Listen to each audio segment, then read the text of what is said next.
Tout en disguise, oui. Bonjour tout le monde, je suis moi-même et ma femme avons quelques problèmes en ce moment. Nous avons beaucoup discuté récemment et elle continue de me menacer de divorce. Nous sommes mariés depuis 3 ans et nous avons 2 merveilleux garçons âgés de 2 et de 13 semaines. Un peu d'arrière-plan, elle est travailleuse autonome et donc déjà de retour au travail, ce qui n'aide pas les choses.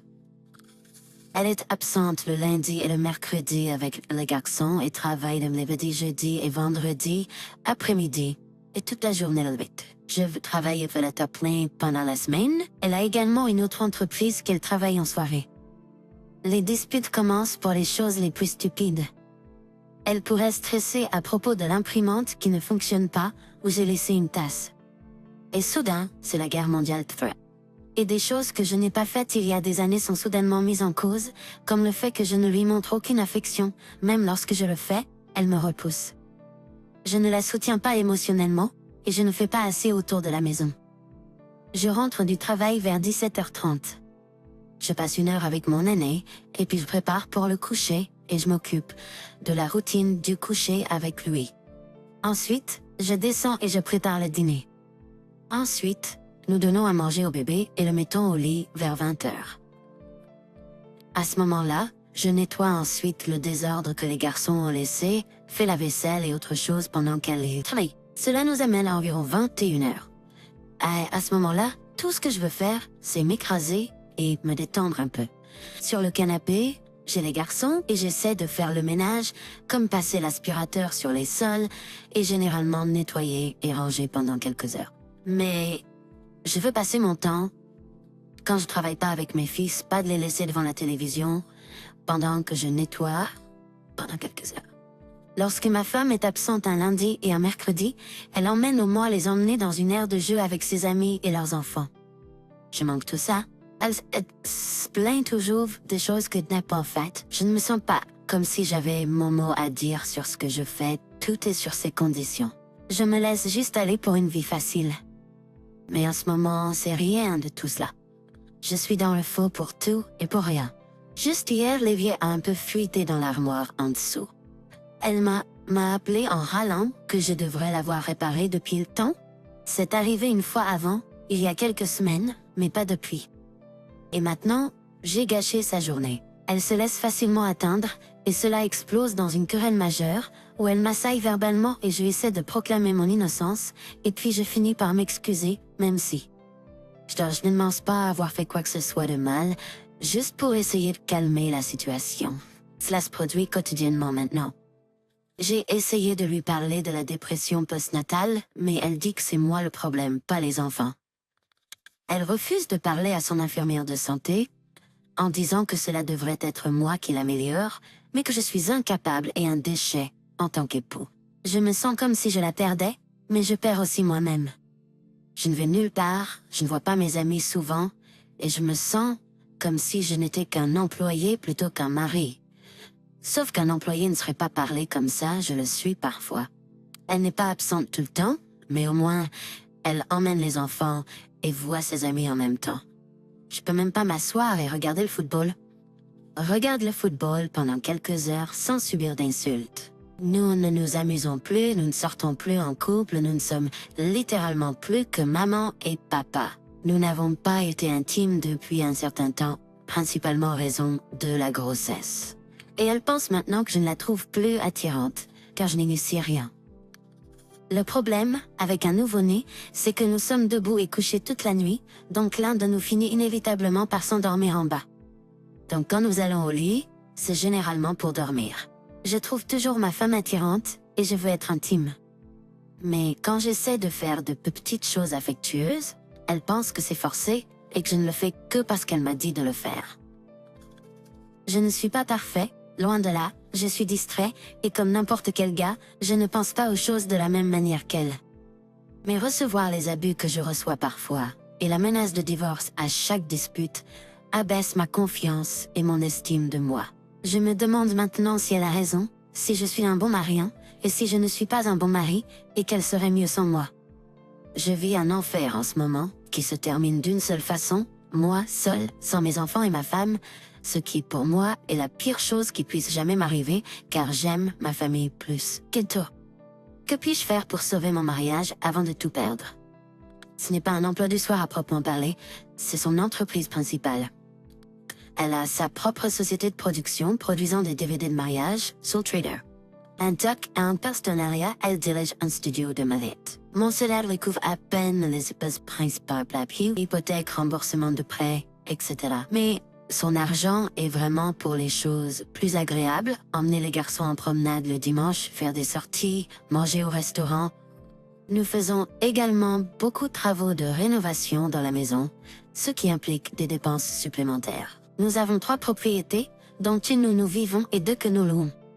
Je pense vendre l'une d'entre elles et utiliser le produit de la vente pour rembourser des prêts et d'autres dépenses, afin qu'elle puisse décider de travailler ou non. Nous devons quand même avoir des moments intimes, c'est fatigant d'avoir un nouveau-né à s'occuper, et elle allait le bébé. Maintenant qu'il est nourri au biberon, nous pouvons commencer à envisager une nuit ou 2 loin de la maison, et des tentations de rester assis devant la télévision et de nous ignorer mutuellement.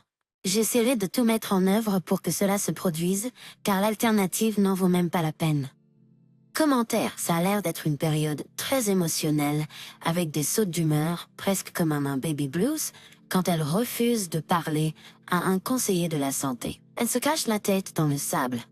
Il faut s'asseoir et discuter calmement. Dites-lui vos sentiments à propos des tâches ménagères, etc. Vous devez établir des listes de quand et ce que chacun est responsable et des tâches ménagères. Assurez-vous que les listes paraissent comparables et équitables. Dites que c'est nécessaire pour préserver la santé mentale du mariage. Si elle ne peut pas être d'accord pour que vous ayez des tâches ménagères fixes, des jours pour faire la vaisselle, la lessive, etc. Ensuite, dites-lui peut-être qu'une séparation temporaire est nécessaire, car elle tient tellement à menacer de divorcer à chaque dispute. Assurez-vous d'être très calme lorsque vous dites tout cela. Dites-lui comment cela vous fait mal, qu'elle ne discute pas équitablement avec vous et qu'elle ne cesse de menacer de divorcer. J'ai l'impression qu'elle dit cela parce qu'elle sait que vous ne le voulez pas parce qu'elle le veut vraiment. Dites-lui que vous essayez de la prendre dans vos bras ou de la réconforter quand elle est bouleversée, mais manifestement, vous ne la satisfaites pas. Vous avez besoin qu'elle vous dise comment elle veut qu'elle soit gérée. Est-ce qu'elle veut que vous partiez vous promener lorsqu'elle est comme ça, ou préférerait-elle plutôt une étreinte? Si c'est le cas, elle doit l'admettre au moment où vous essayez de la faire se sentir mieux. Cela a l'air très frustrant pendant un certain temps, mais accrochez-vous. Avec plusieurs discussions calmes et individuelles sur les responsabilités, les réactions, les tâches ménagères et l'expression des émotions, vous deux pouvez probablement régler les choses après un certain temps. Si dans 2 mois, c'est toujours la même chose, toujours en train de se battre, je recommanderais vivement un conseil conjugal. Si elle refuse, il est peut-être temps de penser à faire les valises. Oh, et vous n'êtes pas sans valeur en tant qu'époux. Il semble qu'elle se sente sans valeur en tant que mère. Travail, femme, choisissez ce qui s'applique. Et elle extériorise ce que vous. Essayer de travailler avec des bébés est difficile. Je suis rentrée à la maison maintenant, mais j'étais une fois retournée au travail quand j'avais un bébé de 13 semaines et un enfant de 2 ans. Malgré mes meilleurs efforts, mon mari a subi le contre-coup de ma frustration. J'étais grosse, stressée, dépassée, j'avais une carrière exigeante et 2 bébés à soigner plus une maison. J'ai déjà eu une DDP et ce n'était pas mon problème cette fois, c'était juste le syndrome de Superwoman. J'ai essayé de tout faire et je me sentais comme un échec à tout. C'est là où se trouve votre femme. En bref, elle en fait trop. Point fin de l'histoire. Répondre en OP.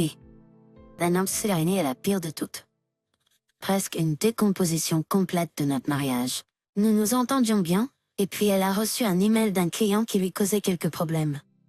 En gros, il cherche une compensation qui n'est pas justifiée. Cet email l'a vraiment bouleversée, et vous avez essayé de lui dire de pas s'inquiéter. Mais elle a commencé à pleurer de manière incontrôlable, à hurler comme une banshee dans un oreiller, à jeter son téléphone au mur et à vous attaquer à nouveau. Le résultat de cela, en bas, premièrement, elle ne vous aime pas. Deuxièmement, vous n'êtes pas compatible parce que vous ne savez pas comment l'élever quand elle est abattue. Troisièmement, vous êtes un mauvais mari. Quatrièmement, vous êtes un mauvais père qui ne peut pas être laissé seul avec vos enfants. Cinquièmement, Les choses avec son ex étaient meilleures. Même s'il était un raté sans ambition, au moins elle pouvait compter sur lui pour obtenir soutien. Sixièmement, vous ne lui montrez aucune affection. Vous vous êtes évidemment énervé contre cette explosion et elle vous a attaqué à nouveau, disant que vous étiez défaitiste et que vous vous vautriez dans votre propre misère. Mais comment êtes-vous censé réagir autrement lorsque l'on vous dit les choses qu'elle vous a dites? Vous êtes sorti vous promener pendant 1 heure ou 2, espérant qu'elle se calmerait. Mais vous êtes rentré et vous lui avez tout exposé. Sa fonction fait repellent. Vous l'aimez, vous la soutenez et vous la voulez, elle, et personne d'autre. Sa réponse, je veux pas que ça marche. J'en ai assez. Nous sommes allés nous coucher dans le même lit, mais elle dormait quand vous êtes monté. Vous l'avez tenue et vous vous êtes endormi en pleurant. Vous pensez qu'elle était éveillée mais a fait semblant de dormir. Ce matin, vous êtes réveillé et vous l'avez fait un guillon. Elle ne vous a pas repoussé, ce que vous avez pris comme un bon signe. Elle ne s'est pas excusée pour quoi que ce soit, mais a juste dit qu'elle venait de commencer ses premières règles depuis avoir eu le bébé. Ses premières en 1 an. Mais elle ne l'a pas utilisée comme excuse pour son explosion de la nuit dernière. Vous lui avez fait quelques câlins et baisers, et quand vous l'avez déposée au travail ce matin, vous lui avez dit que vous l'aimiez, et elle a dit « Je t'aime aussi ». 1 minute, ça va, puis quelque chose se produit qui n'a même rien à voir avec ce que vous avez fait, et soudain, vous êtes terminé. Terminé, je suis une perte de temps mentalement, et je suis fatiguée de me sentir comme ça tout le temps. C'est vraiment épuisant mentalement, et je suis fatiguée de dire comme ça tout le temps. Je ne sais tout simplement pas quoi faire. Commentaire. Je pense qu'elle pourrait avoir besoin que vous preniez une position plus dominante. Elle perd le contrôle d'elle-même, de son esprit, de ses émotions, de sa vie. Et elle veut que vous interveniez, que vous contrôliez tout, que vous fassiez disparaître tous ses problèmes perçus. Et puis tuer la nuit qui ne résout pas ses problèmes comme elle le souhaite, sans jamais communiquer ses attentes. Elle est assez basse en émotion qu'elle ne peut pas se sortir seule de cette situation. Elle s'attend à ce que vous la rendiez meilleure à ce sujet, surtout. C'est vraiment pas juste. Surtout qu'elle refuse de parler à un médecin à ce sujet. Elle n'assume pas la responsabilité d'elle-même, de ses débordements, de sa dépression. Ça ressemble à ce qu'elle s'attend à ce que vous assumiez la responsabilité de tout. Et puis, quand elle ne se sent pas bien immédiatement, elle vous blâme pour tout. Ne laissez pas faire ça. Oubliez le temps d'attente. Elle a besoin de counseling maintenant. Sortir ensemble et essayer de parler calmement de certains problèmes pourrait fonctionner si elle était prête à y participer. Elle ne l'est pas. Pourrait-être, mais vraiment, elle est inflexible à ce sujet. Exigez qu'elle obtienne de l'aide d'un médecin.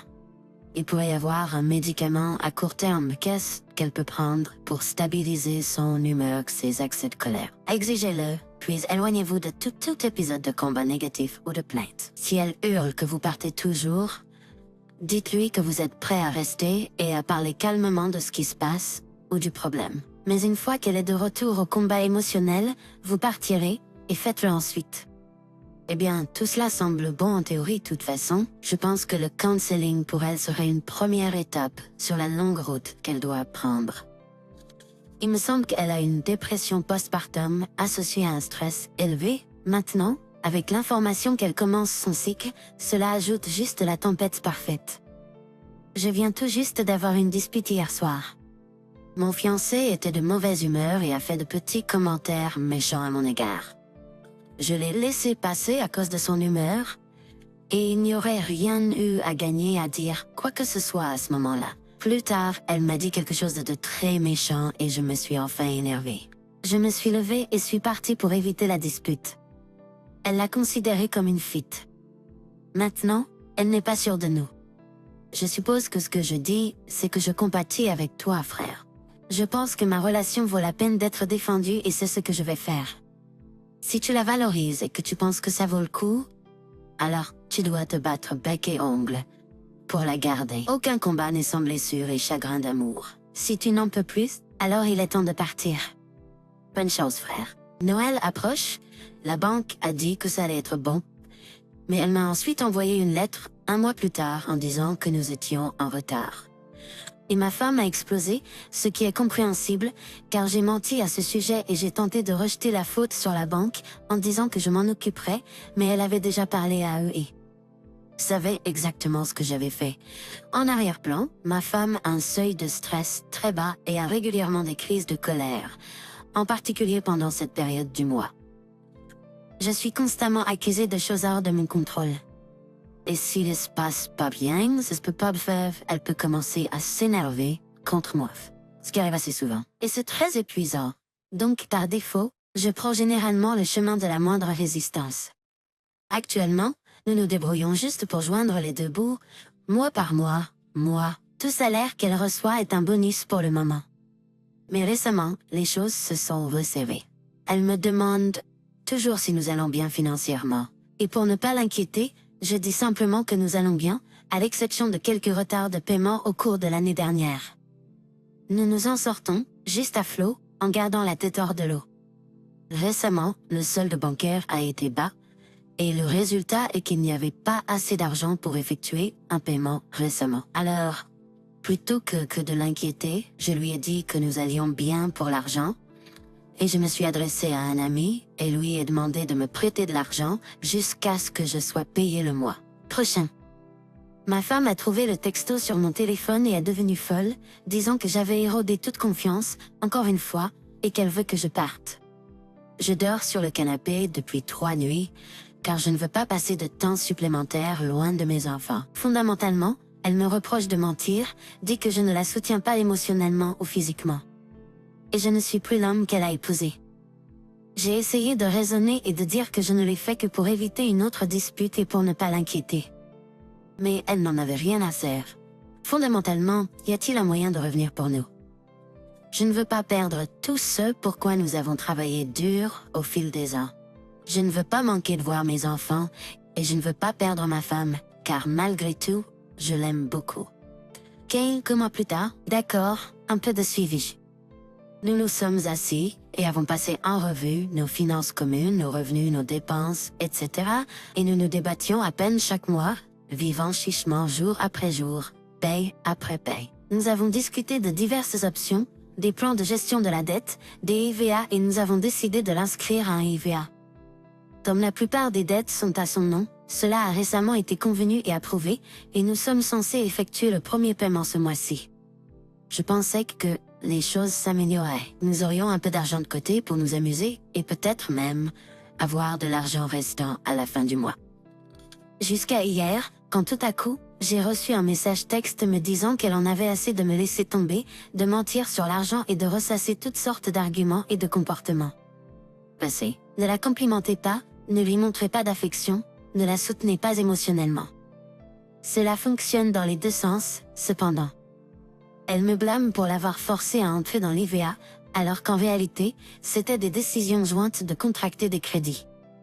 Et à l'époque, elle était également employée ainsi que travailleuse indépendante, et nous avions l'argent pour payer. Je suis actuellement dans la maison de mes parents, depuis hier soir, car je ne peux pas être dans la même maison qu'elle. Dans la même maison, car cela s'enfonce de plus en plus dans les arguments, j'ai suggéré un conseil conjugal, mais elle semble résistante. Et quoi que je dise, je pense qu'elle a renoncé à notre mariage, ce qui est dévastateur. L'aspect mental est que, si elle pensait que nos finances étaient mauvaises avant, elles seront 10 fois pires maintenant. Nous devrions vendre la maison, rembourser l'IVA avec l'équité et puis diviser ce qui reste, ce qui ne sera pas beaucoup. Alors trouver un nouvel endroit où vivre, avec de la place pour mes 3 enfants, serait presque impossible. J'ai déjà une petite maison que je loue à son père et à sa fiancée, donc je devrais effectivement les expulser pour pouvoir déménager, ce qui ne ferait qu'aggraver les choses.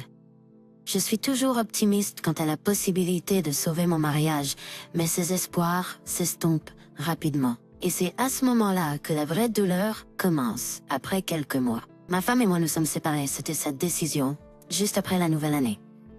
J'ai aussi au Portugal de sévère conflit ma relation avec ma femme et problèmes que nous avons eu.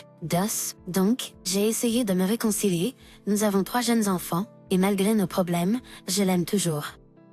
Cependant, elle a été réticente à s'engager dans quelques discussions que ce soit concernant notre remise ensemble, refusant le conseil conjugal. Je sais qu'elle a été en contact avec un homme avec qui elle travaillait il y a des années, qu'elle a rencontré à nouveau le soir du Nouvel An, alors que j'étais à la maison pour m'occuper des enfants. Elle a dit qu'ils étaient juste amis, et je l'ai cru. J'ai découvert depuis qu'alors que j'avais 2 de mes 3 enfants qui séjournaient chez ma sœur, je vis actuellement avec mes parents, mais il n'y a pas de place pour que je puisse avoir les enfants. Elle a fait venir cet autre homme à la maison, que je paye toujours le prêt et les factures, et a menti à ce sujet. Je l'ai découvert quand j'ai trouvé une pile de bouteilles de bière dans la poubelle de recyclage et l'ai confrontée à ce sujet. Elle a essentiellement dit que j'étais paranoïaque et que c'était juste des amis. Cela fait environ 2 mois que cela dure. Avec moi qui me demande où elle va et avec qui elle va, chaque fois que je vais la voir pour voir les enfants et qu'elle sort. La plupart du temps, je peux vérifier où elle va, mais quand je ne suis pas là, est-ce qu'il vient chez elle? Je ne sais pas. Hier soir, elle a commandé des choses sur Amazon via son téléphone et il a fallu que je me connecte.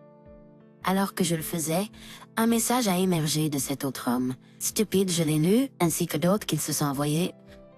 Et c'était essentiellement en version abrégée, à propos de la façon dont il aimait son corps nu.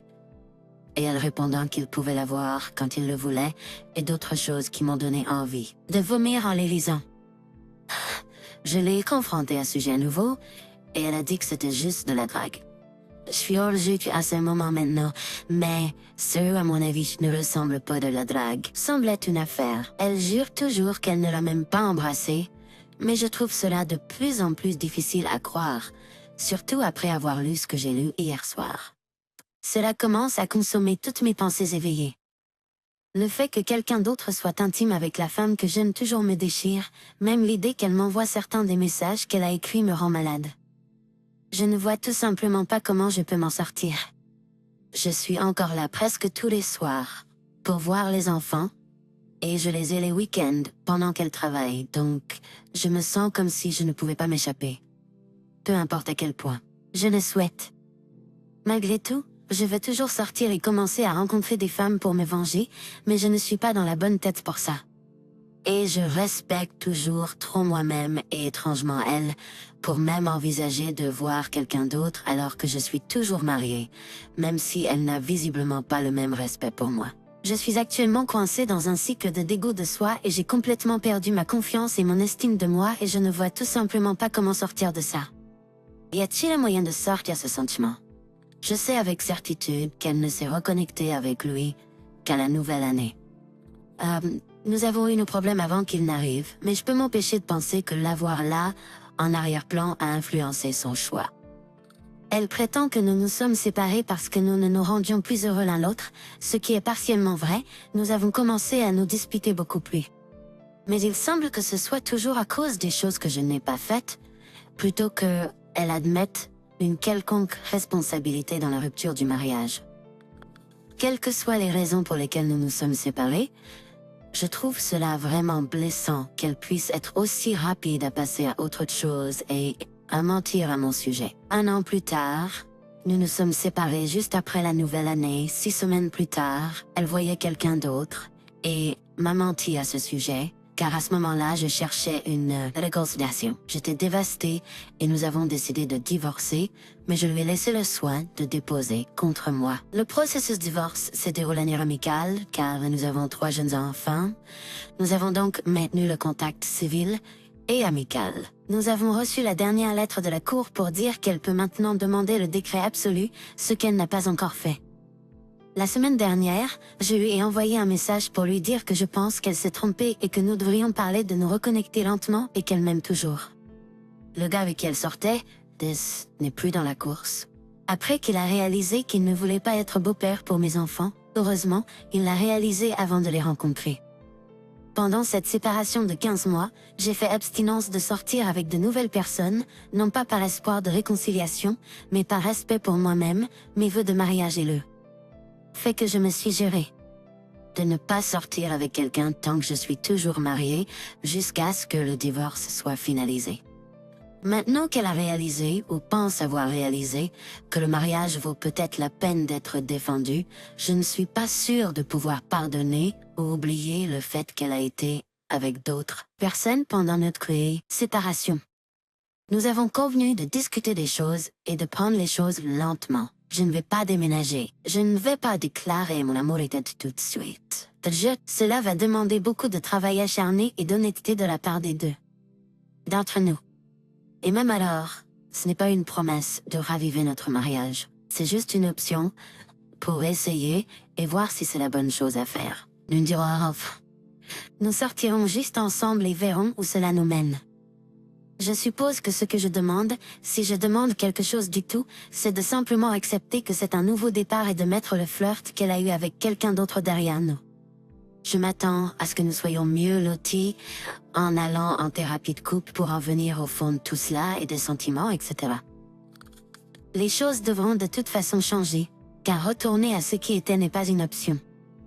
Je suppose que c'est une chance de faire un nouveau départ, avec, espérons-le, moins de soucis financiers maintenant que nous sommes financièrement complètement séparés.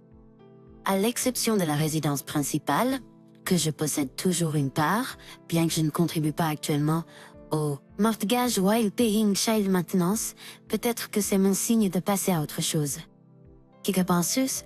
Je suis ici pour demander des conseils, car je me sens à court d'options. Résumé court, mon mari me ment constamment à propos de tout, peu importe sa taille ou sa petitesse. Le problème que je souhaite aborder cependant est qu'il ne semble pas pouvoir être fidèle à notre mariage. Cela a commencé il y a environ 2 ans lorsque je me suis aperçu qu'il regardait d'autres femmes à chaque occasion.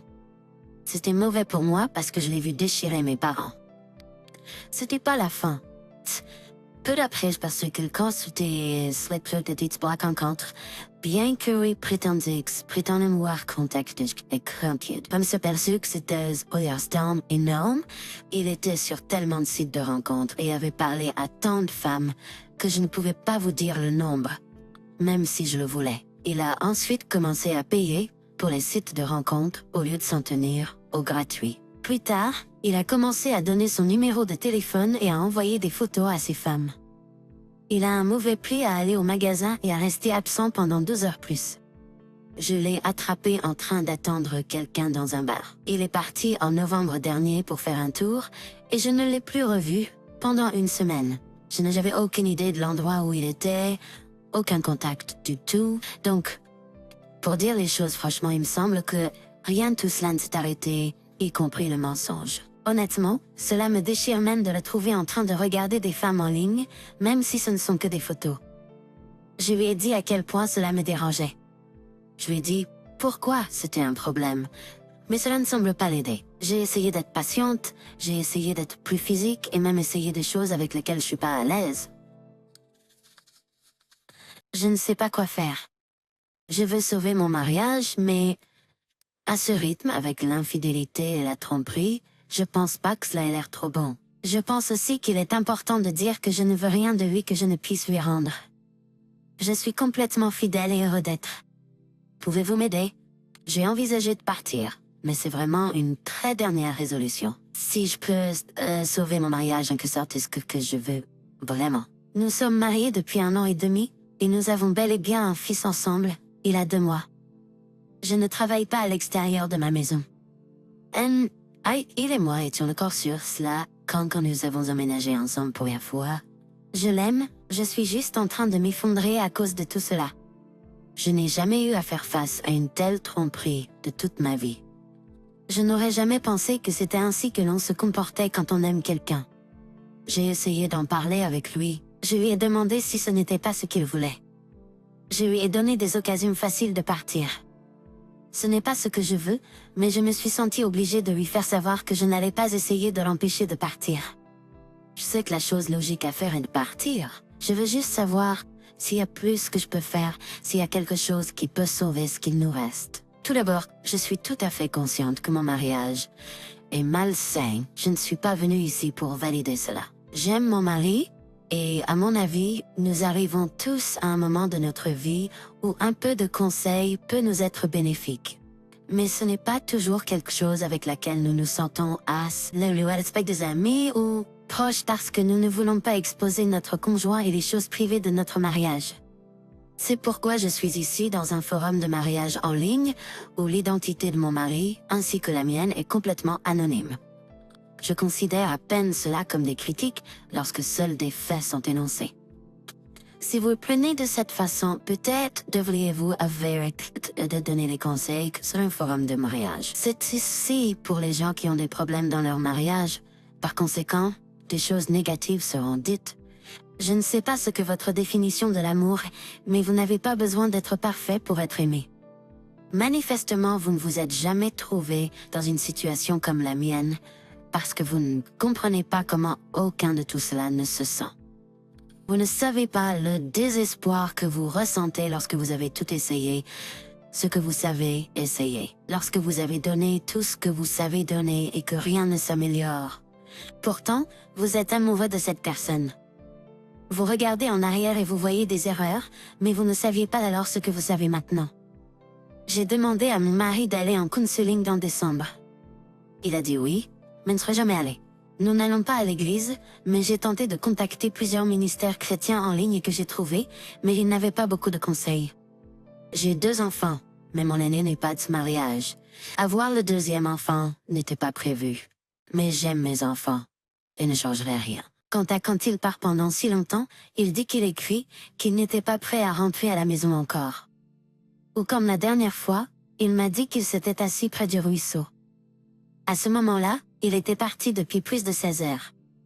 Lorsqu'il est parti pendant une semaine, il a dit qu'il était resté à l'hôtel toute la semaine et qu'il était malade, mais il ne voulait pas dire pourquoi il ne répondait pas à mes appels ou ne me parlait pas. Oui, lorsqu'il a disparu pendant une semaine, j'étais enceinte de 5 mois. Je ne le comprends pas non plus. Il dit qu'il m'aime, dit qu'il veut ce mariage, mais beaucoup du temps ça ne se sent pas comme ça. Je sais que la plupart d'entre ça sonne vrai. Je crois que j'ai une route dure devant moi. C'est dur de s'éloigner de quelqu'un qu'on aime. Mais je ne peux pas vivre comme ça parce que ce que j'ai partagé ici n'est même pas la moitié. Quelqu'un a-t-il des conseils pour OP? Elle a juste besoin de conseils. Et je pense qu'il est plus difficile pour une femme de s'éloigner d'un mariage que pour les hommes. Tu es d'accord? Écrivez dans les commentaires et continuons à nous entraider.